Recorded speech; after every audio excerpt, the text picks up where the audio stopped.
So, does doing this work any better than doing this? Got an AMD Ryzen processor we're going to try it out on. Might as well find out, right?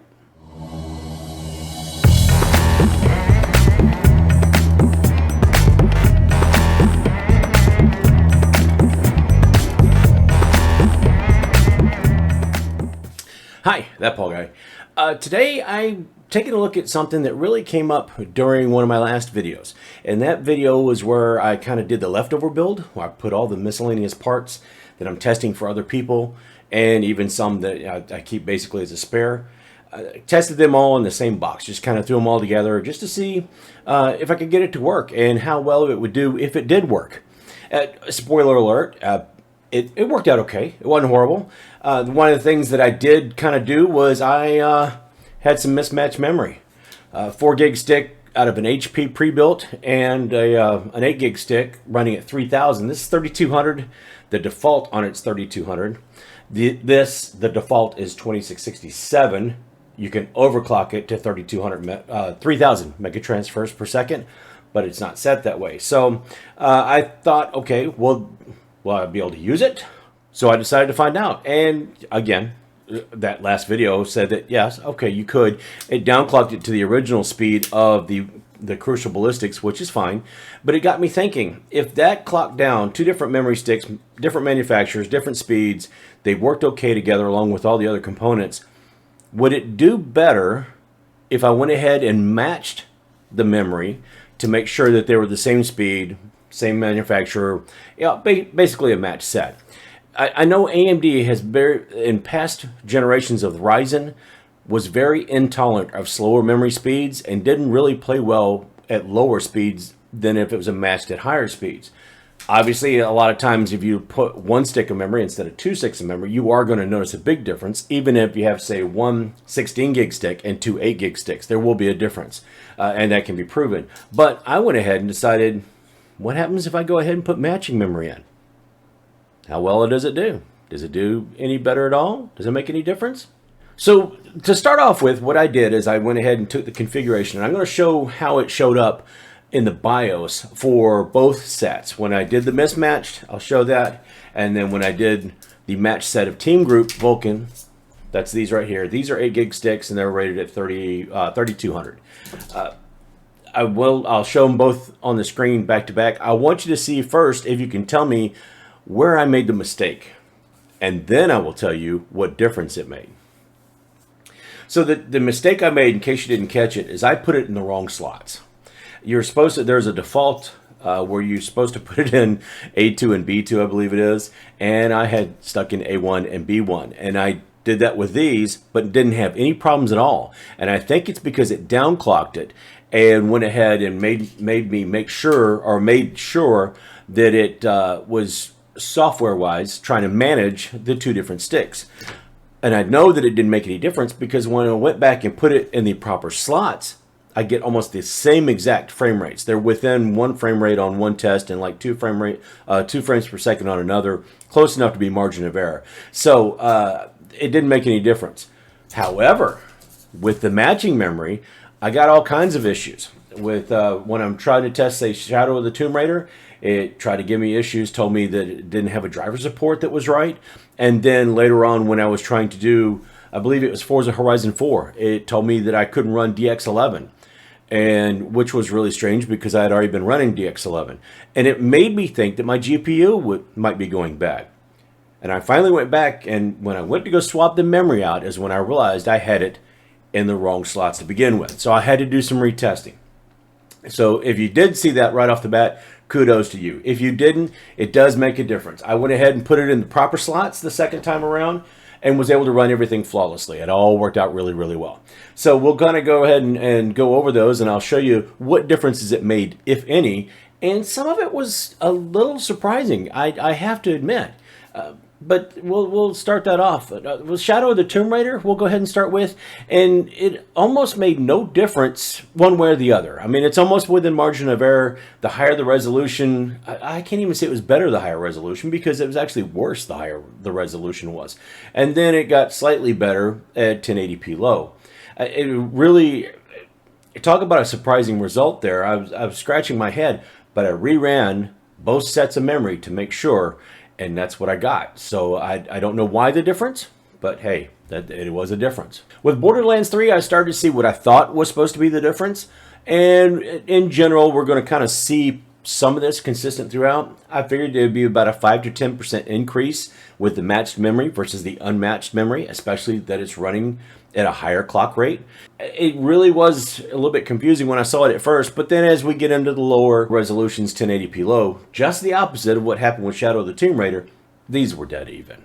With Far Cry 5, this is the result that I expected all the way along, between 5 and 10% better. It ran consistently. When I did the retest on the mismatched and when I went ahead and did all the tests on the matching, it all came out just the way that I would have thought when I drew it up the first time. Forza Horizon 4 gave me more of the same. That made me really start thinking, yes, it is a sound theory that the matching memory should do better than the mismatched memory, and this would go to prove it. And I did in these tests try to make sure that I mixed and matched things up a little bit as far as GPU intensive and CPU intensive, but some of these games are kind of intensive on both. When we're looking at World War Z, at the higher resolutions, it made a little bit more difference than it did at the lower resolutions, but not too far off from what we were looking at before. And with Horizon Zero Dawn, we get right back to that kind of that thought of 5 to 10% better for the matching than what's not matching. CSGO did show us sort of I would say a small increase, enough to say that there is a difference with matching. But what did surprise me a little bit is the synthetic benchmarks that I ran. I ran CPU-Z with single core and all cores, and then I ran the Heaven benchmark, which is more GPU intensive, and they came up almost identical. So the thing I thought was weird was the games and the benchmarks that were a little bit more GPU intensive seemed to make a bigger difference than the ones that were more CPU intensive. For instance, Shadow of the Tomb Raider and all the synthetics, it didn't really matter. Those are all, they're CPU heavy, or especially the synthetics, I was just measuring the CPU, and it made almost no difference at all. But anything that had GPU, the Forza Horizon 4 or anything like that, really did make a difference as I was going through and testing those. And the only thing I could think was that the GPU is actually taking advantage more of that than the CPU. And I don't have resizable bar on. So it wasn't a matter of the GPU trying to borrow more memory or anything like that from the CPU or the system memory, because that's not turned on this motherboard. But I really did think it was kind of strange that the GPU did better, or the GPU games, the ones that are higher usage in GPU, did a little bit better with matching than with not. What tells me the other thing with that is CPUs, especially the Ryzen CPUs now, are a lot more tolerant. So you shouldn't feel bad if you can't get exact matching memory sticks. I would try to go with something at a little bit higher speed instead of the 2667 that we're stuck with a down clock. But you shouldn't have to worry too much. If you can get your computer to come up and it recognizes both those sticks of memory, make sure they're put in the right slots, first of all. But if your computer will come up and your BIOS will see both of those sticks of memory or however many you put in, you might not have as big of issue as you would have maybe 4 years ago with a Ryzen processor. Intel's a different story. I'll have to kind of check that out when I get a chance to, but I'm pretty impressed with a Ryzen and this was on a 3100. This is just on a Ryzen 3 3100. So I might go back and might run this test again on, say, a 3700X or a 5600G or something to see if the tolerance is even less or goes the other direction. I don't know.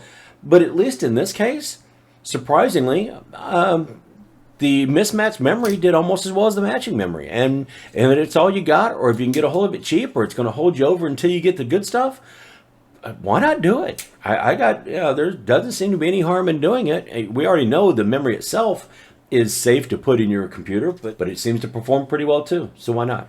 It took me a little bit longer than it should have because I had to go back and run some benchmarks because, well, I pulled a Paul and put them in the wrong slot. But now we've got accurate information. We do know it's consistent all the way through. We do know that the testing in the wrong slots didn't make any difference with the mismatched, which maybe makes that a little bit more, I don't know, even more lenient or more forgiving.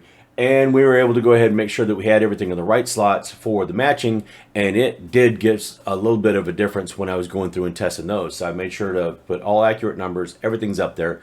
All the drivers are the most recent drivers, the BIOS is on the most recent BIOS update, and all that stuff. So I wanted to make sure everything was as current as possible. But now we know that the older, or I want to say the newer generation of Ryzens are a little bit more tolerant as far as memory, and it might not be as big of a deal as it was even 3 or 4 years ago. So that's all I got for right now. If you found it helpful at all, or maybe just interesting or entertaining, or hey, Paul already knew that, leave me a comment and tell me that. Give me a thumbs up if it helped you out or not. If it didn't, or you just completely hated the video, you can dislike it, but kind of let me know why, because comments are always good and I appreciate that. But if you're not subscribed, please do. I'm really trying to push hard for 500 subs, trying to make sure I can get on the affiliate programs so I can more readily afford stuff like this. You guys can, and I get a small little finder's fee, maybe we can call it that, if you guys go and find it too. So trying to get on those affiliate programs. Would dearly love if I could hit 500 soon, and trying to really hard to do that. But don't be afraid to visit me on the other socials. And until next time, I'm going to be taking a look at this. The plan I had for this got totally destroyed when I realized I couldn't do what I wanted to, but we're going to try it in something else and see what happens. There is another use I have for this, obviously, but we'll figure out what that is too.